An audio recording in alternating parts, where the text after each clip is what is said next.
What's good, people? It's Jem here. Have you ever tried to measure a team's mood? Like their morale. We want to see what's going on with the team, right? That's our job as scrum masters, as coaches, facilitators, whatever.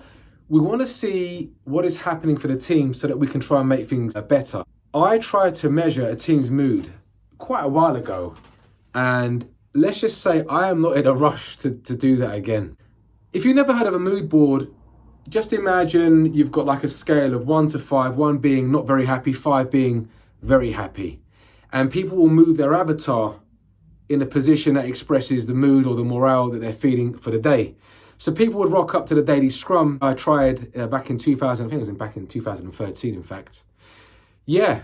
So, encouraging people, go ahead, move your cards, folks. At first, it was useful. Yeah, it started to surface a few pains, a few concerns, things on people's minds. And eventually what I recognized over a short period of time, a lot of the balls started to look the same. Like the moods were always high. That's not a problem. Certainly gave the perception to management that, look, whatever we're doing, carry on doing, this is great. The morale of the team is high. Instinctively, something didn't seem to sit right, So particular developers were always showing high, but it didn't feel like what they were saying, in other words, what they were showing with their mood and the way it came across was matching. But that might have been an assumption on my behalf. It was only when I was walking home and I spontaneously bumped into one of the developers. It must have been, I think it was Oxford Circus train station, as normal. It used to get ram-packed. So I was walking up to Great Portland Street in London. We got talking, we got into the moods. And to summarize it, he was like, look, Jem, it can feel taboo to say you're not in a good mood. And I was like, oh man, I think I can see where this is going. And what he was trying to say in his own way is that it's easier just to score yourself high on the mood chart so then that no one's going to interrogate you or try and get you to feel better or happier. There is something that I feel that we need to address, which is responsible for this kind of assembly line management of emotion. And that is the notion that it's our job as coaches to make people happy, and they have to be happy. When actually people, I don't believe, need to be happy at work necessarily. They need to be effective. And that means that, you go through all spectrums when it comes to emotions. You can go from happy to sad, and it's not black or white, is it?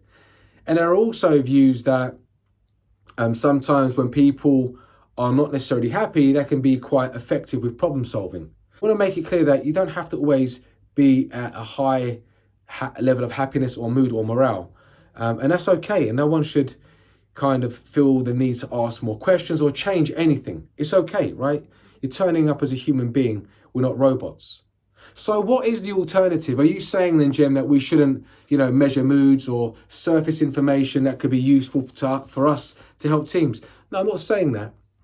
I just think that there are maybe better ways. And what I found to be better is asking the question of, what is going on for you today? And making that optional. So you could do that electronically. You could do that through a physical card system, whatever it is. What is going on for you today? The great thing about this type of question, and there are other examples, is that we do not expect you to be positive or negative. We just want to invite you to say what's going on for you. Now, once you let that information go out there to the team, people do what people do. People have their own kind of rapports in pairs or, in triads. And if someone can see something is going on, then they can take it upon themselves to have that conversation. So it's not like it's being, it's not like Big Brother is watching, we're checking on your mood. Someone's checking in with 2 words.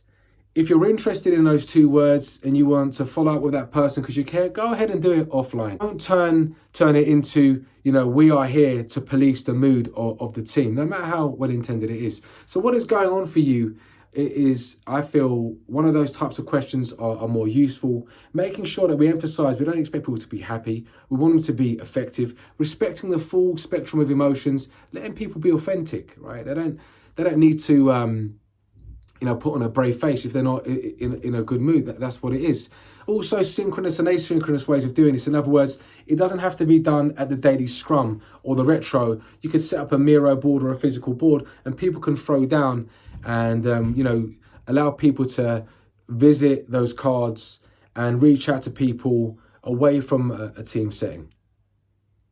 All right, I hope that was useful. Be interesting to see what people think about this. Happy teams is not the way that I think.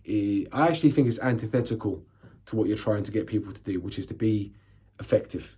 Thanks for watching. Until next time, peace.